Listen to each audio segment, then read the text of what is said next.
Pues vamos, pues. ¿Qué le llamamos humanismo cristiano? Bueno, de entrada, este es un nombre que se le da, digamos, desde afuera. Es decir, ninguna filosofía, am, digamos, de corte cristiano le llamaría al humanismo cristiano, sino que le llamaría sencillamente humanismo, entendiendo que para las doctrinas cristianas, el humanismo no puede ser sino desde una perspectiva cristiana.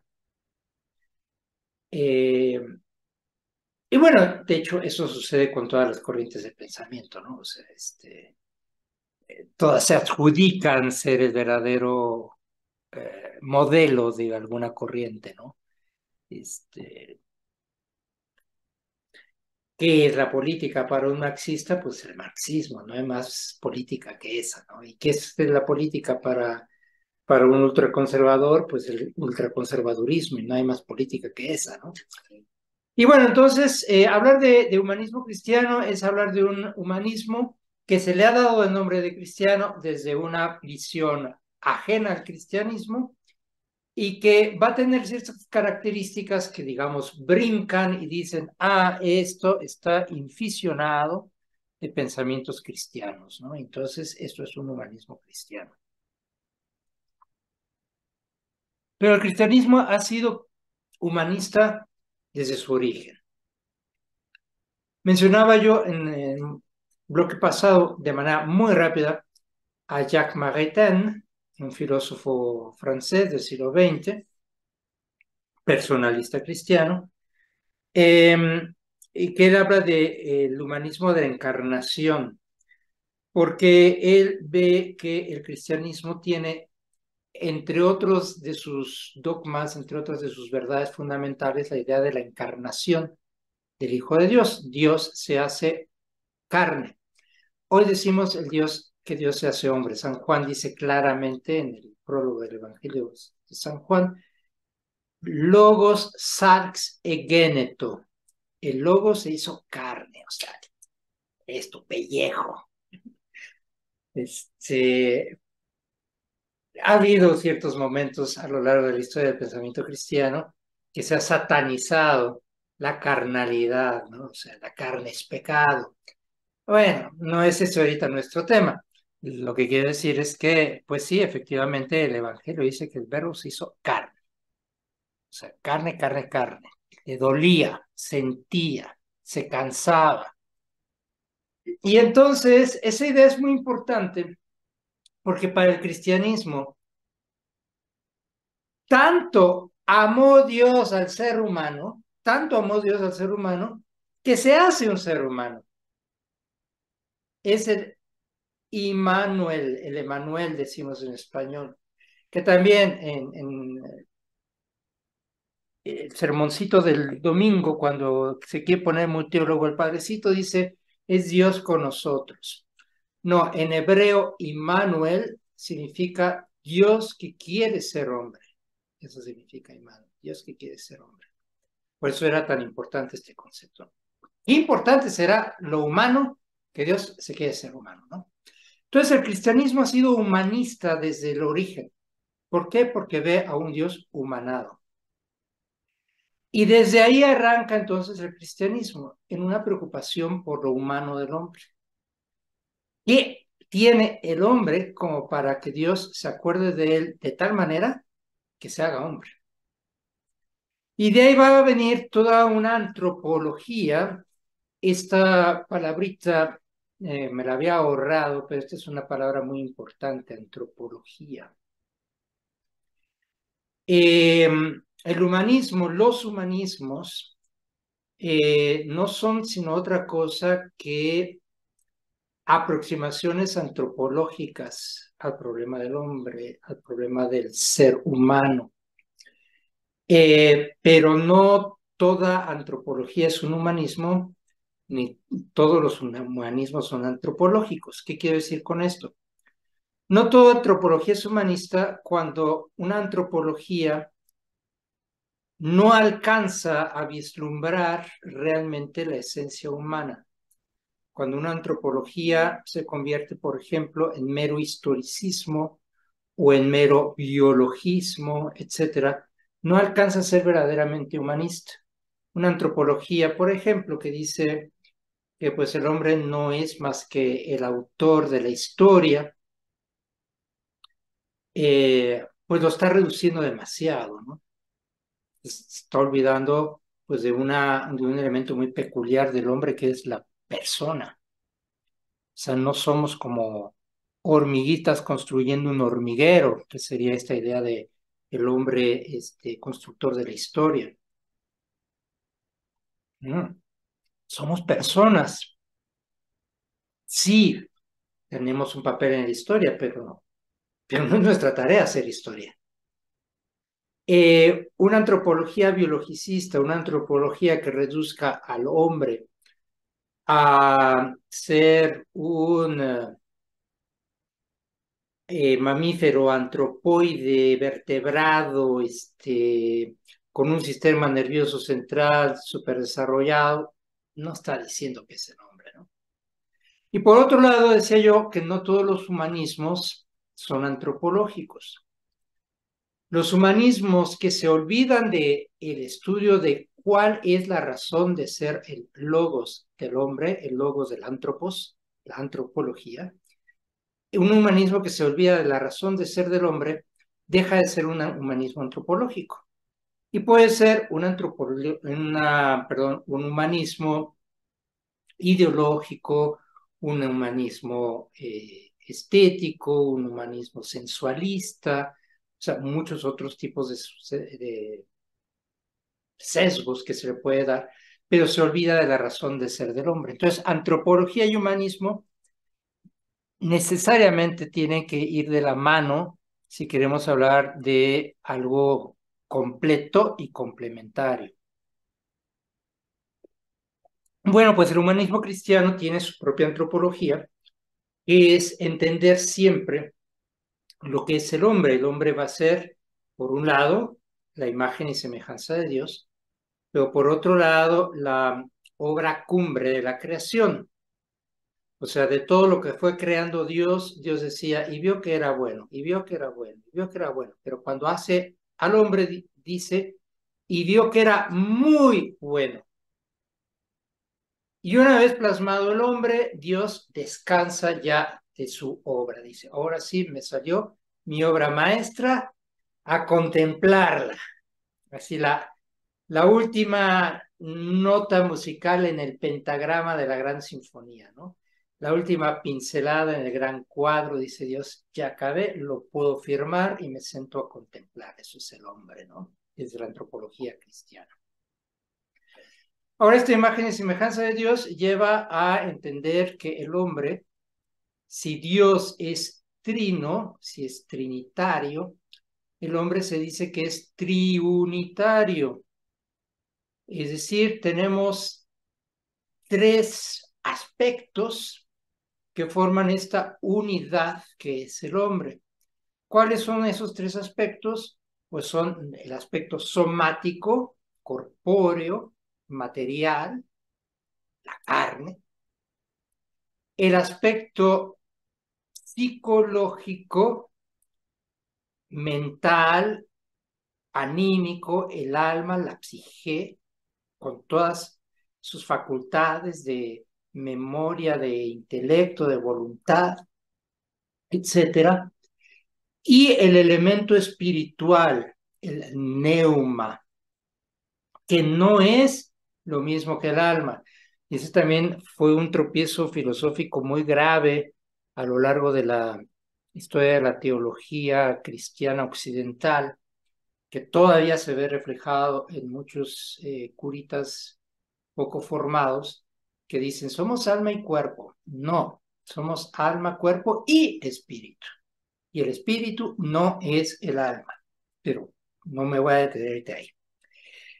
A partir de esto, de una concepción cristiana de un Dios que se quiere hacer hombre, este hombre, la obra maestra de Dios, que está formado de cuerpo, alma y espíritu, es desde donde hablamos de un humanismo cristiano.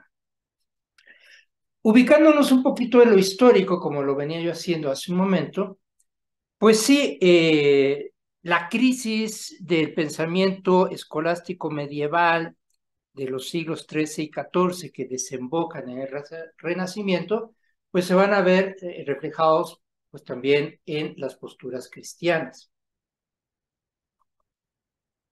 Aquí son figuras muy interesantes, entre otras, los reyes católicos, Isabel la Católica y Fernando de Aragón. ¿Por qué? Pues porque por un lado representan uno de los baluartes más importantes para una iglesia que en ese momento estaba entrando en una crisis política muy fuerte, que va a llevar hacia el siglo XVI a, pues, precisamente las reformas, las iglesias reformadas, el protestantismo. Es la época en que España, pues, es un gran imperio y que ha logrado España posicionarse de tal manera en el mundo político que ha logrado tener un papa en Roma. Eh, pues sí, un papa en Roma no fue lo mejor que pudieron haber puesto, pero bueno, que fue precisamente el papa Borgia, que pues ya solo decir Borgia sabemos todo lo que gira alrededor de la historia de este papado, ¿no? Pero lo importante ahorita es decir que los Borgia pues representan precisamente el quiebre de la tradición católica española muy medievalista ante las exigencias del Renacimiento. Y por eso los desenfrenos de la familia Borgia, que empieza a entender que lo más urgente pues es satisfacer pues esas inclinaciones naturales que como humanos sienten más allá de las leyes que les pueda imponer la iglesia misma. Los reyes católicos van a ser como el contrapeso en este sentido, porque ellos sí van a mantener un conservadurismo tradicionalista muy fuerte dentro de la corona española. Al venir el evento del descubrimiento de América, a la corona española se abre un mundo inimaginado hasta ese momento, donde se va a ver, por eso es que qué bueno que leyeron ustedes La Utopía de Tomás Moro, la posibilidad de llevar a la realidad la utopía. Es decir, es un continente incontaminado, virgen, puro, en donde se puede construir lo que llamaría el mismísimo San Agustín, que también mencionaron, la ciudad de Dios. Es decir, tenemos la oportunidad de salvar la cristiandad, de salvar la iglesia en este nuevo continente. Pero van a surgir inmediatamente dos figuras que es muy importante siempre, yo en esto a veces acabo agarrado del choco con mucha gente, porque pues los muy nacionalistas siempre es que los malditos españoles vinieron y deshicieron y mataron y destruyeron. ¡Eres para tu carro, chavo! No. Hay dos figuras, una que es la figura del conquistador y otra que es la figura del misionero. El conquistador, los Cortés, los Alvarado, los Pizarro, todos estos, pues sí, la verdad de las cosas es que vienen con una sed desenfrenada de riquezas, de poder, de emancipación, que los lleva a cometer tantísimos delitos, atropellos, verdaderos genocidios, aunque algunos no quieren aceptar que hubo un verdadero genocidio, ¿no? Pero está la otra figura enviada precisamente por los reyes desde el principio, que es la figura de estos misioneros. Y estos misioneros no van a tardar en interponerse entre la avaricia, el desenfreno, la lujuria del conquistador y la dignidad de los indígenas. Y esto es lo que va a marcar por primera vez ya dentro de este movimiento renacentista la figura del humanismo cristiano. Alguien como Fray Antonio de Montesinos, un predicador dominico, que en las Antillas, un domingo de Adviento, se atreve a pronunciar un sermón que ha pasado a la historia, que se llama así el Sermón de Adviento de Montesinos, lo pueden ustedes encontrar en internet, en donde se planta frente a los españoles para echarles en cara pues este salvajismo con el que están tratando a los aborígenes. Y viene la pregunta, que es la pregunta contundente del sermón y que nos asocia con este tema del humanismo cristiano. Dice abiertamente, ¿es que estos no son hombres? Y eso enciende una mecha importantísima que va a avanzar rápidamente hasta explotar y que lo va a hacer a través de su propio pensamiento de Fray Antonio Montesinos, pero de otros frailes muy olvidados, pero que son muy importantes, como Fray Julián Garcés, primer arzobispo de Tlaxcala, Fray Domingo de Betanzos, que incluso llegó a formar parte del Concilio de Trento, y que estuvieron aquí, y que le empiezan a mandar cartas al Papa, en ese momento ya no es el Papa Borgia, es el Papa Pablo III, para decirle lo que está pasando en estas nuevas tierras y a demandarle que haga algo por la humanidad de estos aborígenes, de estos indígenas. De tal manera que el Papa Pablo III saca una bula en 1537, la bula Sublimis Deus, donde declara oficialmente, como una declaración de la Iglesia, que los nativos de estas tierras, los aborígenes, son humanos, perfectamente humanos, tan humanos como los mismos europeos, y que por lo tanto no merecen ser ni explotados, ni esclavizados, ni mucho menos exterminados. Esto es 1537.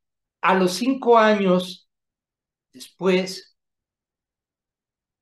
por la desobediencia de los conquistadores, es el mismo emperador Carlos I de España, Carlos V de Alemania, el emperador Carlos V, que le dio nombre al chocolate. Este emperador saca las nuevas leyes de Indias, en donde va nuevamente a insistir, a sancionar la labor de los encomenderos a favor de los indígenas. Los encomenderos, los conquistadores, se siguen rebelando y dicen que no hay sustento suficiente como para impedirles la explotación, la esclavización y el exterminio de los indígenas. Y esto lleva entonces a un encuentro filosófico importantísimo que se llama la controversia de Valladolid, que se va a dar en el Colegio de San Gregorio, en Valladolid, España, que va a durar varios meses, entre finales de 1550 y principios de 1551, en el que participan varios intelectuales, pero las figuras así cimeras que han pasado a la historia como los grandes representantes de cada bando, pues son Fray Bartolomé de las Casas y Juan Ginés de Sepúlveda.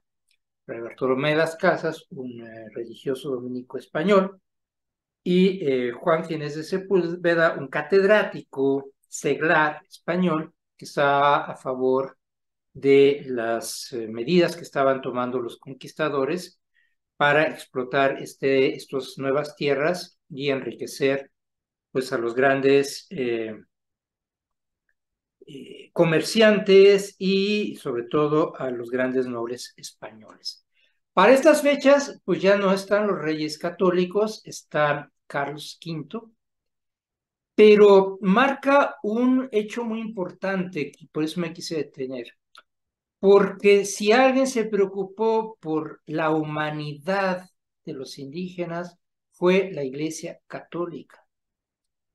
¿Por qué no pasó esto, por ejemplo, en las tierras de lo que hoy es Estados Unidos y Canadá?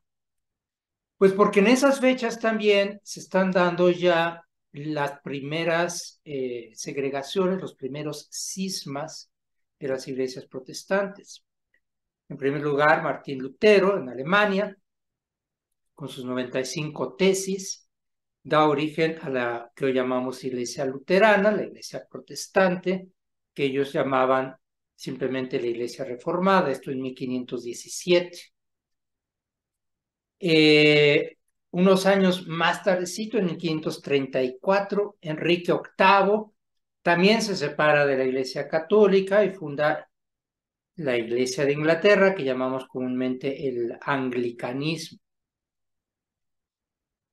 Vendrán después Calvino y Zwingli y muchos otros en diferentes partes de Europa, en Suiza, en los Países Bajos, incluso en algunas regiones de Francia, etcétera, y se empieza a desmembrar la unidad de la Iglesia Católica.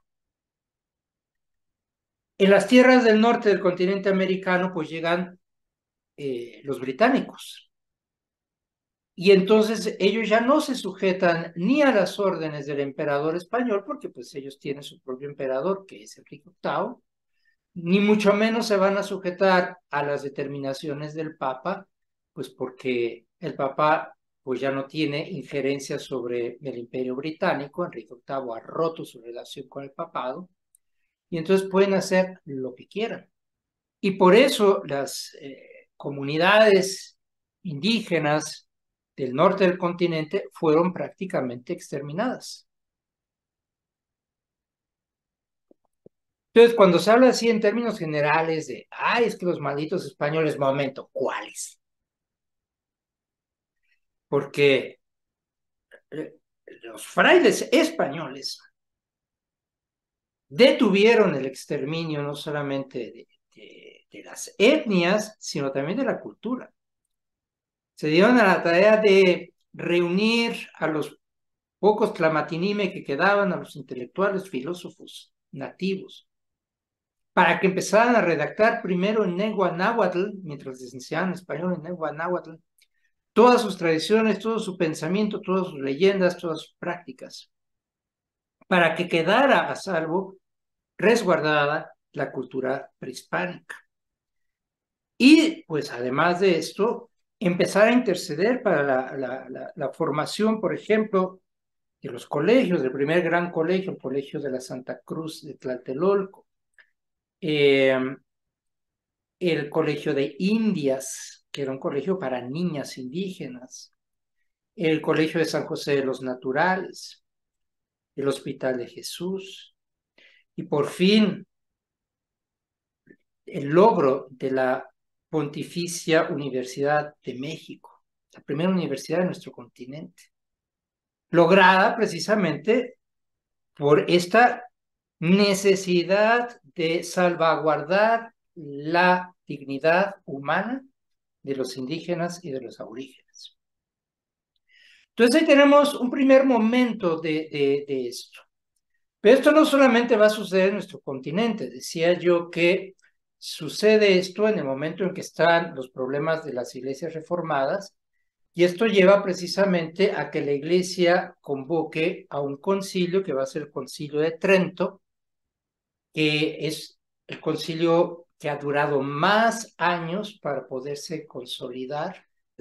Trento, de 1545 a 1563. O sea, estuvieron reunidos 18 años,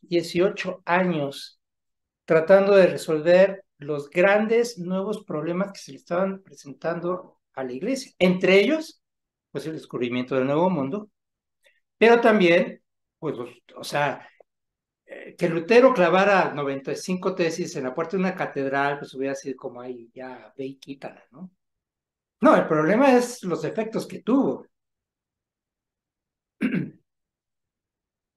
Los efectos que tuvo el berrinche, el capricho de Enrique VIII de me separo de la iglesia porque me quiero divorciar de mi esposa, punto. Todo eso tenía que analizar la iglesia y lo analizó en el Concilio de Trento y va a dar respuesta a todo eso. Por eso digo, es el concilio más largo de la historia. Más largo en todos los sentidos, de duración y de documentos que salieron de ese concilio.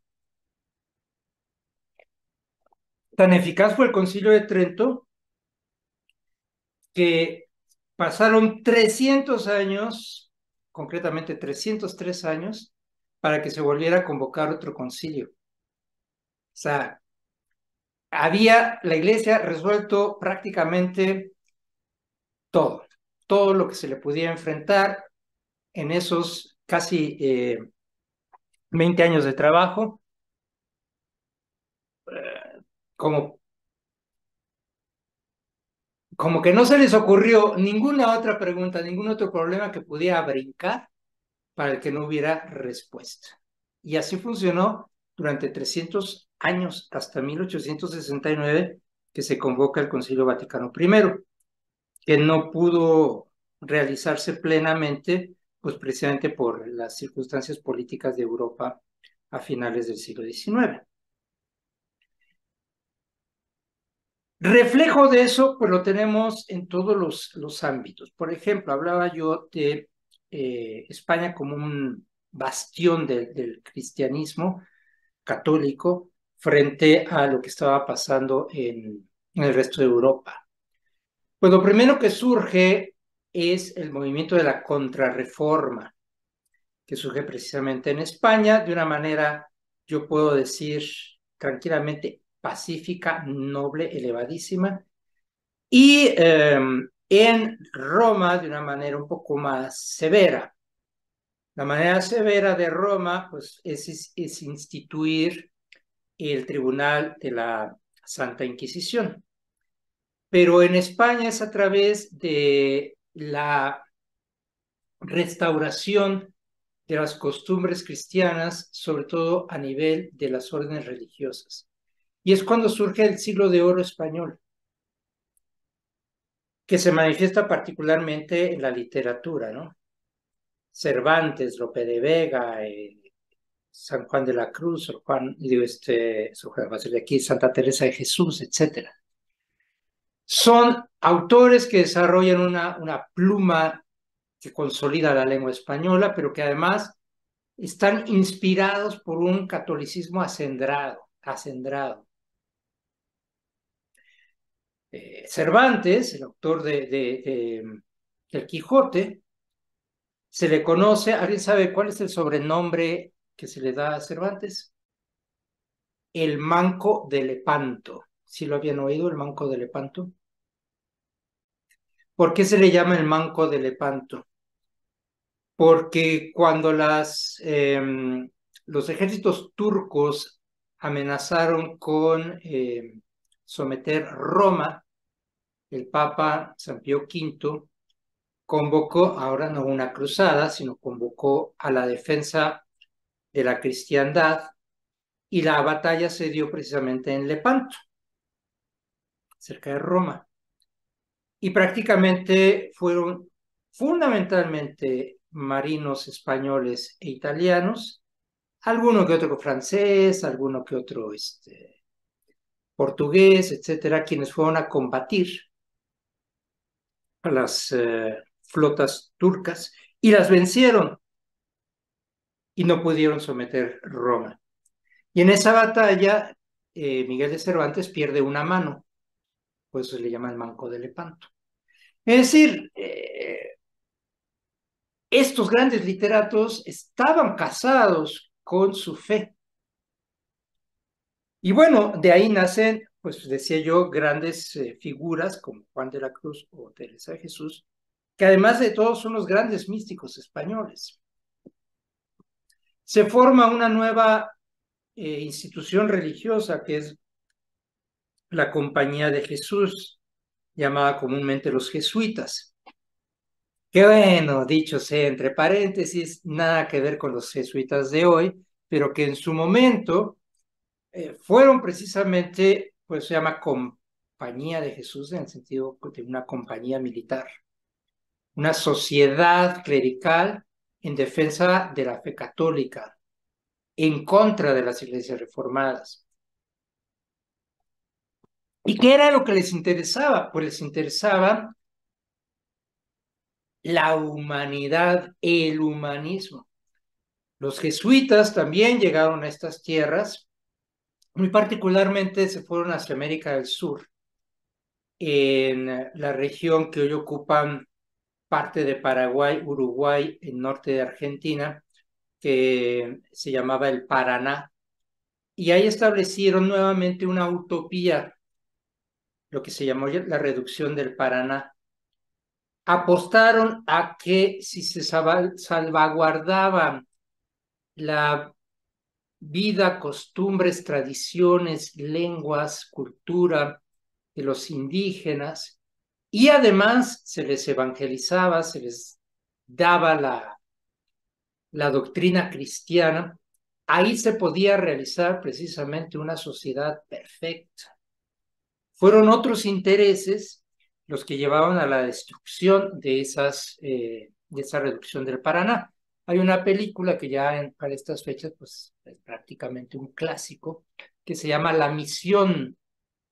No sé si algunos de ustedes han visto la película de La Misión. Eh, es una película que vale la pena verse en todos los sentidos. La historia, la trama, el retrato de una realidad histórica, la música, la fotografía, bueno, es una joya de película, les recomiendo La Misión y habla mucho de esto, ¿no? Pero quería un poquito ya avanzarle más hacia nuestros tiempos, hacia nuestras fechas. Y bueno, pues así siguió avanzando esto. Aquí en América, pues tuvimos figuras emblemáticas como Sor Juana Inés de la Cruz o Carlos de Sigüenza y Góngora. En particular, Sor Juana es en muchos sentidos una gran humanista. Es una humanista en el sentido de entenderse a ella misma como un ser humano llamado a un gran desarrollo y que tiene que buscarle la manera, ya no voy a decir, como dicen muchos, buscar la manera de desarrollarse y de estudiar. No, ella lo dice en su respuesta a Sor Filotea, la manera de ponerle freno a su inquietud. Llega a decir en su respuesta a Sor Filotea que le ha pedido a Dios que ya le quite esa inquietud por tanto conocimiento, porque nada más la lleva a no tener paz, a no tener sosiego por su afán de aprendizaje y demás. Pero es también una humanista en el sentido de su conexión precisamente con las poblaciones indígenas y mestizas. Ella se desarrolla su infancia primeramente pues en las faldas de los volcanes, allá por la región de Amecameca, en el antiguo billete de 200 donde venía Sor Juana, en el reverso está la hacienda de Panoaya, donde ella vivió y convivió con los indígenas y ella aprende a hablar náhuatl, tiene obras escritas en náhuatl. Pero también aprende latín, iba a decir casi providencialmente, pero un verdadero prodigio. En 10 lecciones le bastaron para poder leer a los clásicos en latín. Y también tiene obras escritas en latín. Sus conocimientos de la mitología griega son fascinantes. Pues tenemos una de sus obras, el Neptuno alegórico, donde hace un alarde de su conocimiento de la mitología griega, ¿no? ¿Y qué busca ella? Pues sí, obviamente desarrollará la literatura, pero no solamente escribe poemas, escribe obras de teatro, escribe cartas, incluso interviene ante la virreina para un indulto para pues un criminal, un pirata británico que habían apresado, y muy astutamente le dice la buena de Sor Juana a la virreina, que estaba en ese momento esperando un bebé, estaba encinta, le dice: ¿cómo es posible que gestando una vida en tu vientre no puedas librar de la muerte en tu corazón a un pobre hombre, ¿no? Y pues no se sabe si consiguió o no el indulto, pero interviene a ese nivel, ¿no? Entonces se va manifestando ese humanismo, pero Sor Juana es Sor Juana Inés de la Cruz, es decir, es una monja católica cristiana que en ningún momento renunció a su fe, sino que su visión de lo humano siempre fue una visión cristiana, fue una humanista cristiana. Y bueno, pues llega la Revolución Francesa, nuevamente un golpe mortal para la Iglesia. eh, Incluso el Papa se ve apresado por las tropas de Napoleón. Tenemos el primer feminicidio de la historia, que lo comete precisamente la revolución, el espíritu revolucionario. También ahí hay tres versiones fílmicas de las carmelitas de Compiègne, las mártires carmelitas de Compiègne, que por el solo hecho de ser mujeres cristianas son llevadas a la guillotina en nombre de la libertad, de la fraternidad y de la igualdad. Bajo esos lemas, pues se cometieron los peores crímenes. Esto también lo pueden consultar ustedes. En un par de años llevó más cabezas a la guillotina de la Revolución Francesa que en 300 años pudo haber llevado la Inquisición a herejes a la hoguera. Pero claro, nos espantamos de la Inquisición, pero no nos espantamos de la Revolución Francesa. Y pues entonces, a partir del siglo XVIII, sobre todo en el XIX, pues la Iglesia va a tener que responder nuevamente desde una perspectiva humanista. Y van a ser varios los papas que van a ir sacando varios documentos en donde hacen ya ese discernimiento entre los falsos humanismos, que realmente lo que están haciendo es un exterminio, una destrucción de las sociedades, de las culturas, de las familias, de las personas, y un verdadero humanismo, que es el humanismo que vuelve a reivindicar la dignidad del ser humano, precisamente por ser criatura de Dios, por ser hijo de Dios a través del bautismo, y por ser la obra maestra de Dios, y por ser Dios mismo quien se quiso humanar. Entonces, el humanismo cristiano tiene ya una historia larga, una historia tan larga como el cristianismo mismo, pero tiene obras muy claras, muy eminentes de cómo ha funcionado ese concepto de humanismo desde la vertiente cristiana. Y esto que he dicho, pues lo he concretado mucho al humanismo cristiano desde la Iglesia Católica, pero no hay que olvidar que incluso ahora, a pesar de estar separados de la Iglesia, ha habido grandes humanistas cristianos, que hoy llamamos en términos generales protestantes, pero que también han realizado obras muy grandes alrededor del mundo, precisamente tratando de recuperar, de restaurar esa dignidad humana. En los últimos años, pues ha surgido este concepto del ecumenismo en su forma original, que hoy ya también está muy manipulado y tergiversado, pero que es esa idea de la universalidad cristiana que debe buscar nuevamente su reunificación, volver a reunir a todos los cristianos en una sola iglesia, en una sola fe, en una sola misión. se ha desvirtuado muchísimo, pues porque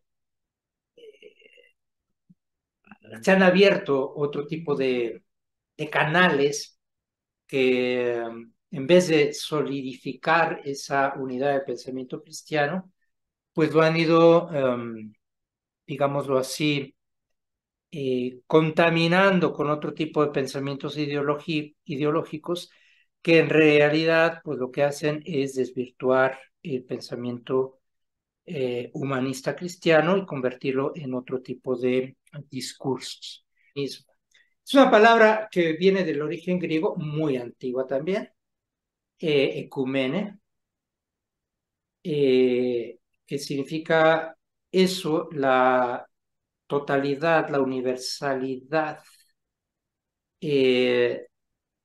reunida. Ecos casa, entonces reunir a todos en la misma casa, sentarnos a todos estos grandes pensadores españoles, la mayoría de ellos frailes, que a través de una insistente argumentación filosófica estuvieron siempre en lucha a favor del indígena y en la argumentación del humanismo, de la humanidad, de lo humano que entrañaban estos habitantes, ¿no? Y aquí pues recorre a todos estos, ¿no? Aquí mencioné algunos nada más. Uno de los más importantes fue Francisco de Vitoria. Él sin venir a este continente, ahora sí que por pura pluma y por puro razonamiento, eh, pues dio las bases de lo que hoy llamamos los derechos humanos y el derecho internacional. Tiene una obra que se llama La Relectio de Indis, en donde revisa los títulos por los cuales podría ser legítima una conquista y los títulos por los cuales es ilegítima la conquista, ¿no? Y hace un análisis muy profundo desde el punto ya no solamente de la naturaleza humana, sino ya cuestiones políticas, cuestiones legales, etcétera. Por eso se le considera el padre del derecho internacional, porque tiene ahí un análisis muy, muy, muy, muy profundo. Pues está Bartolomé de las Casas, está Toribio de Benavente, por ejemplo, los lasallistas tienen por ahí en Puebla la Universidad Benavente, hablabas de nuestras instituciones, Vasco de Quiroga, Fray Julián Garcés, Motolinía, Fray Alonso de la Veracruz, no se diga, Fray Alonso de la Veracruz, un agustino, que prácticamente redime todas las comunidades indígenas de Michoacán, purépechas, tarascos, entre otros. Les abre escuelas, les escribe eh, obras tan eminentes que concretamente una de ellas, su lógica, después se utilizará en las universidades europeas para enseñar lógica allá, ¿no? Y lo escribe a partir de su intercambio de pensamiento con los indígenas de Michoacán, que le dan una nueva visión de lo que es el pensamiento lógico, ¿no? Es maravilloso eso, o sea, siempre casados con la lógica aristotélica y él descubre que pues hay otras maneras, etcétera, ¿no? Entonces, pues sí, están estos. Qué bueno que me dices esto porque es una parte de mis luchas y parte de lo que me quiero dedicar ahorita que ya no estoy yo en la academia. Eh, esclarecer, que no se generalice y no se mete en un cajón así como solemos hacer en la historia y casarnos también, porque estamos muy casados con las historias oficiales, ¿no? Nos lo dijeron en la primaria, en los libros de texto gratuito, y lo creemos más que lo que nos enseñaron nuestros papás. O sea,